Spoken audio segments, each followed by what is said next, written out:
Well, what's going on in the market today? Just last week, picked up the Wall Street Journal, and headline said, U.S. economy sees record downturn. And then the previous week, Fed pledges stimulus as the outlook dims. Well, what's going on in the market today? It almost feels as if the market is disconnected from the economy. Well, in fact, folks, the key reason why the market's doing what it is the market, in fact, does not reflect economic reality today. In fact, what the market does, it does its best to predict, to price itself based on expectations of what might happen 3, 6, 9, and 12 months down the road. So what's the market expecting? Let's explore that. We believe the market's expecting 5 different items. Number one, the market's expecting that a containment of COVID-19 will happen by the end of the first quarter of 2021, so March 30th. And that means there'll be a vaccine developed and there'll be widespread distribution, or there'll be an appropriate therapeutic drug. Second of all, what the market's expecting is continuing strong federal support as a backstop. As we know, there's a CARES Act that was passed, a $2.2 trillion CARES Act that was passed in March. And as I record this, there is a second version, $1 to $3 trillion, that's being debated by Congress as we speak.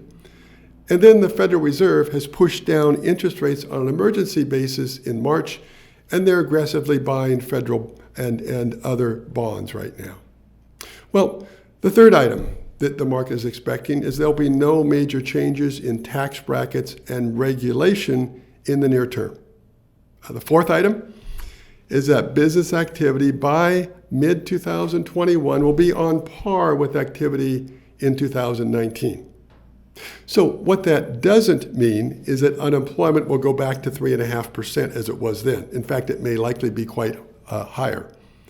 What it does, though, take into consideration is that businesses, in many cases, are re-engineering their processes, bringing in more technology to reduce their cost of doing business.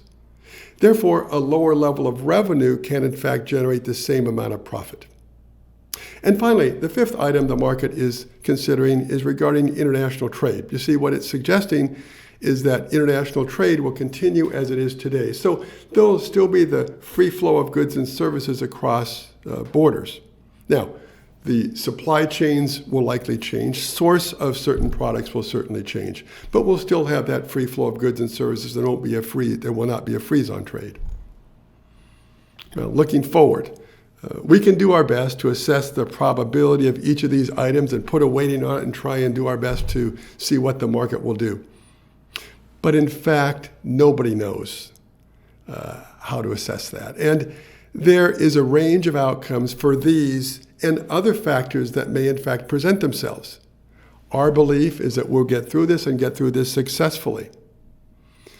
Now, most economists and analysts, as we speak about this, suggest, number one, we will not test the lows of March of 2020 this year, and we won't have another 2008 and 2009. Now, naturally, there's not a guarantee of that. But the big picture, folks, for a long-term investor, this is nothing more than noise in an otherwise growing economy. You see, if you have long-term objectives and your portfolio is consistent with these objectives, we believe you'll do just fine.